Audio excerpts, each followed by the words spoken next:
숭실대는 학과별로 핵심 역량 1순위, 2순위가 다 정해져 있어요. With you, I can be sad with you. Just take my hand and fly up through the dreams. 안녕하세요. 맘때입니다. 오늘은 2025학년도 숭실대 어떤 주요 변경 사항이 있고, 또 숭실대에서 서류 평가에서 숭실 역량이 있는데, 거기는 어떤 6대 역량이 있는지 그 점에 대해서 자세히 말씀드릴까 해서 이렇게 방송으로 찾아뵙게 되었습니다. 자, 먼저 숭실대 학생부 교과 모집에는 437명 선발하고 있고요. 학생부 100%입니다. 당연히 교과는 그냥 수능 최저가 있겠죠. 수능 최저는 수능 2합 5 이내입니다. 그런데 아시다시피 이제 숭실대 같은 교과가 제 인문계열, 경상계열, 자연계열, 그다음에 융합 특성화나 자유 전공 학부가 그게 국어 수학마다 퍼센테이지가 있죠. 인문계열은 이제 퍼센테이지가 국어 35, 수학 15, 영어 35, 그다음 사회교과 15, 그다음 경상계열은 국어 15, 수학 35, 영어 35, 사회 15. 당연히 경상계열 같은 경우는 수학적 영향을 많이 볼 수밖에 없겠죠. 그리고 자연계열은 저 국어 15, 수학 35, 그다음 영어 25, 과학 25, 그다음 융합 특성화 자유 전공 학부는 저 국어 15, 그다음 수학 35, 그다음 영어 25, 그다음에 사회와 과학 25 이 정도로 평가하고 있습니다. 그다음에 어떤 계열이든 간에요. 자, 진로 선택을 20%를 반영하고 있어요. 진로 선택 과목 같은 경우는 성수토로 나오기 때문에 이제 숭실대 같은 경우는 1등급은 아니 A는 1등급으로 그다음 B는 2등급으로 C는 3등급으로 이렇게 추산해서 환산하고 있습니다. 그리고 이제 숭실대는 이제 학생부 교과 합격자들을 보게 되면은요, 인문계열 같은 경우는 이제 1등급 후반에서 2등급 후반 정도가 되고요. 자연계열은 1등급 후반에서 2등급 중반 정도, 그 정도로 합격자 성적 분포도가 이렇게 형성되어 있습니다. 자, 그 다음에 이제 두 번째로 이제 무엇이냐면, 바로 이 점입니다. 지금, 아마 지금까지 이제 시립대라든지 이런 대학교를 쭉 보면 아마 제 방송을 보신 분들은 아시겠지만, 전에도 제가 한번 말씀드린 적이 있었습니다. 2024학년도에 자기소개서가 폐지가 됐잖아요. 그래서 제가 작년에 방송을 했을 때 자기소개서가 폐지가 되면 당연히 생기부도 중요하고 특히 면접 역전율이 올라가고 면접이 그만큼 중요해진다라는 점을 아마 기억하시는 분들 계실 겁니다. 마찬가지입니다.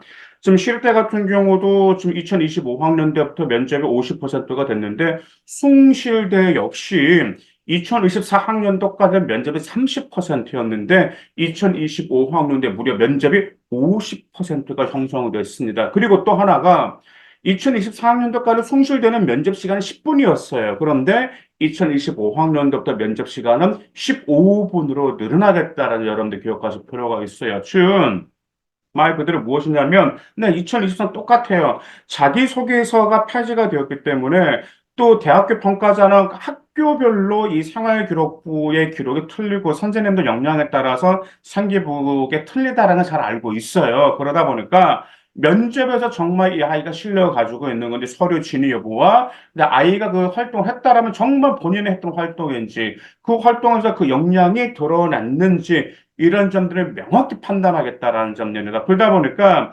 자기소개서가 폐지가 되면 생활기록부도 중요하지만 생활기록부에서 반드시 여러분들이 면접에서 어필해야지만 뒤집을 수 있다는 그 점 반드시 기억하실 필요가 있어요. 자, 그러면 숭실대는 서류평가 어떻게 할까요?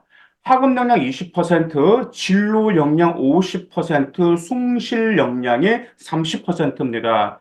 지금 아시다시피 보면 지금 진로 역량이 가장 중요하죠. 학업 역량 20%밖에 되지가 않는데, 일단 이제 학업 역량 같은 경우는 이제 뭐 교과 성적이라든지 학업 수행의 성실성을 평가를 하고 있어요.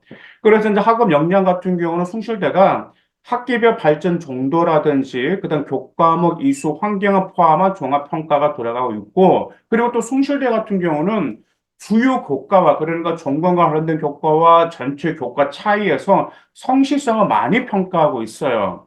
또 더구나가 숭실대가 학업 역량 20%라 해가지고 내신은 전혀 중요하지 않다라는 점이 아닙니다. 왜냐하면 지원자 성적대가 몰려있기 때문에 변별력이 낮은 편이다라는 점, 이 점을 기억해 두시기 바라겠습니다. 일단 진로 역량 50%죠. 굉장히 많이 높습니다. 진로 역량 같은 경우는 지금 2024, 2025, 2024학년도부터 이제 주요 대학교들, 건대, 경희대, 뭐 시립대, 외대, 중앙대, 연세대 전부 다 진로 역량 가중치가 좀 많이 들어가고 있다는 거 아마 아실 거예요. 이제 진로 역량 같은 경우는 이제 전공이나 계열 적합성이라든지 진로 탐색 노력이라든지 뭐 선택 과목 위주 적절성 및 성취 수준을 평가를 하고 있는데 말 그대로 숭실대 같은 경우는 이제 진로 역량이 전공 탐구를 위한 자기주도적인 노력과 탐구 과정, 그 다음에 성취 수준을 종합평가하고 있습니다. 뭐라고요? 말 그대로 자기주도적인 노력과 탐구 과정이다라는 점이죠. 그래서 지금 제가 제 방송 계속 들어보신 분들은 아실 거예요. 생활기록부가 예전은 당연히 동기도 중요하고 결과도 중요한 건데 동기와 결과 그 사이에 여러분들의 진로 탐색한 그 탐구 과정이 매우 중요하고 그 과정 속에서 여러분들의 성장하고 있는지를 반드시 보여줄 필요가 있어요. 숭실대 같은 경우가 3점 초반으로도 지금 숭실대 작년이나 계속 합격을 하고 있거든요. 근데 생활 기록부를 보면, 그 학생들의 생활 기록부를 보면 단지 그냥 활동을 했다라는 것이 아니고 거기에서 학생이 고시면서 했던 과정이 디테일하게 나왔다라는 점 좀 기억해 두실 필요가 있습니다. 무슨 말씀인지 이해가시죠? 그 다음 또 진로 역량에서 뭘 하냐면 탐색 활동을 평가를 하고 있는 이 탐색 활동이 본인의 진로를 찾아다니기 위한 경험의 다양성, 다양한 경험의 과정이 나옵니다. 예를 들어서 본인의 무슨 활동을 했다라고 하면 본인의 진로 탐색하기 위해서 어떤 과정을 하고 그 과정 이후에 어떤 깊이 들어가서 뭐 심화시켰고 이런 자기 주도적인 관심 분야가 반드시 확장시키는 건 나와야지만 진로 역량이 반드시 여러분들 어필할 수 있다는 기억하실 필요가 있어요.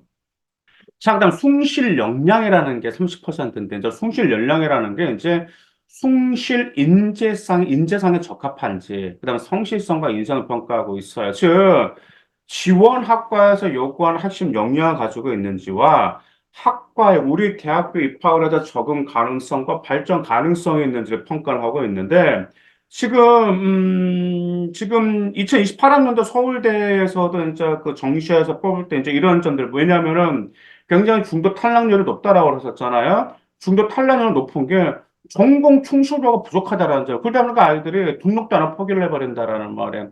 이건 대학교 입장에서 굉장히 손실이 많잖아요. 그러다 보니까 이제 숭실 역량에서 바로 이 학과에서 지원 가능성과 발전 가능성 평가하겠다라는 점이죠. 그래서 숭실대는 학과별로 핵심 역량 1순위, 2순위가 다 정해져 있어요.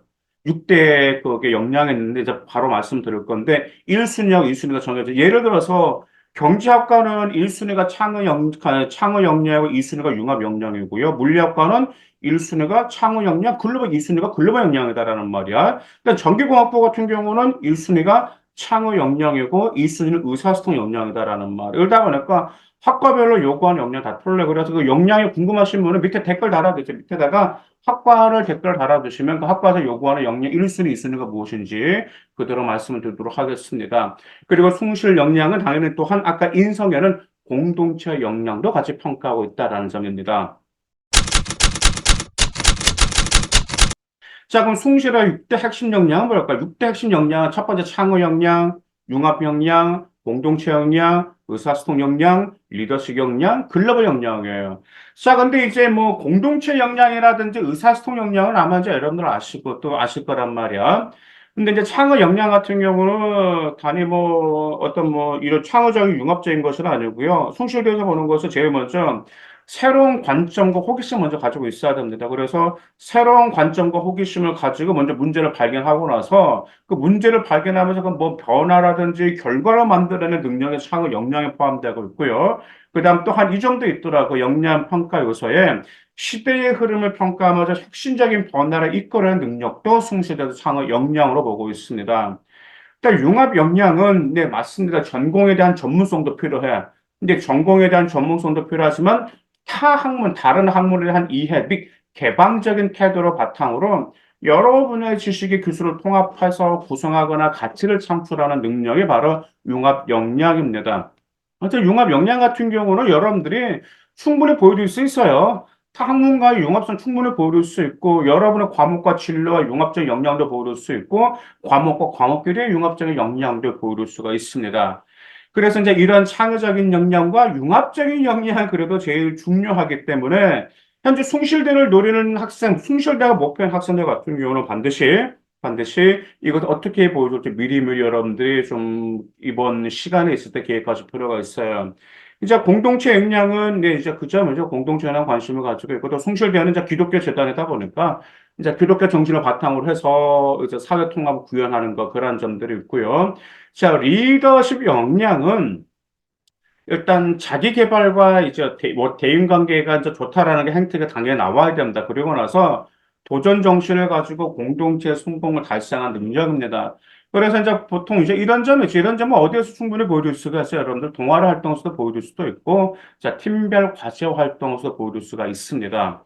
그리고 글로벌 역량은 네, 맞습니다. 말 그대로 외국어 능력도 좋아야 되겠지만, 다양한 문화 수용력을 보여줄 필요가 있어요. 그래서 다양한 문화를 수용해서 어떤 세계 변화를 이해하고 자, 글로벌 사회 적응 능력 이런 점들을 글로벌 역량에서 평가를 하고 있어요. 그래서 숭실 6대 핵심 역량에서 뭐 공동체 의사수단 리더십 글로벌은 그냥 뭐 우리 그대로 우리가 볼 수 있겠지만 창의 역량과 융합 역량을 여러분들이 미리 계획해서 보여줄 필요가 있다라는 점 기억하실 필요가 있습니다. 그다음 숭실대 면접이 전공 적합성 50%하고 인성 잠재력이 50%입니다. 근데 전공 적합성에서 변별력이 많이 발생합니다. 왜냐하면 더구나 숭실대 같은 경우는요, 이제 면접에서 학과 교수님이 참석을 하세요. 그러다 보니까 전공과 관련된 과세트, 그다음 전공과 관련된 활동에서 거의 다 물어보고 꼬리 물기 시험을 다 물어보고 끝났습니다. 그러다 보니까 또 숭실대가 원래 면접 역전은 높았는데 2025학년도 면접이 50%가 좀 아마 더 늘 거예요. 왜냐하면 면접 역정률이 50에서 60% 정도가 됐어요. 숭실대학 경우 상당히 높은 편입니다. 그러다 보니까 면접 변별력이 상당히 커요. 그리고 학종의 교과 전형보다 한 등급 정도 아래 형성되어 있다라는 거. 그러면 한 등급 정도 아래 형성되어 있다는 건 거의 뭐 면접으로 1등부터 뒤집고 들어갈 수 있다는 뜻이기 때문에 여러분들이 숭실대 면접도 잘 준비하실 필요가 있습니다. 숭실대 이공계열로서 그리고 당연히 인문계열, 경상계열에서도 우리 학생들이 그래도 인솔한 그게 손한 학생, 인솔을 바른 학생을 선호하고 있습니다. 특히 2등급 중후반 그런 아이들도 숭실대를 지원하지만 3등급 초반 그다음 중반 아이들도 국순세단 라인에서 인솔을 가고 싶어 해요. 그러다 보니까 아이들이 숭실대를 반드시 가고 싶어 하는 아이들이 많다 보니까 먼저 여러분들 성화 기록부터 잘 어필하시고 그다음 1차 기간 면접도 반드시 뒤집어서 꼭 합격하시길 바라겠습니다. 감사합니다.